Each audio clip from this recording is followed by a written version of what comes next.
દેશ વિદેશમાં ચાલી રહેલા યુદ્ધની અસર હવે ગુજરાતમાં પણ જોવા મળી રહી છે।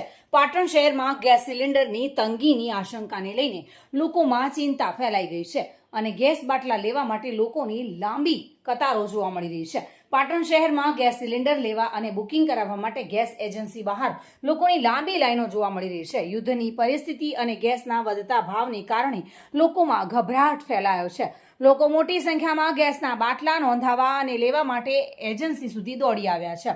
સરકારના નિયમ મુજબ ગેસ સિલિન્ડરની ડિલિવરી 25 દિવસના અંતરે મળતી હોવાને કારણે લોકોમાં વધુ ચિંતા જોવા મળી રહી છે।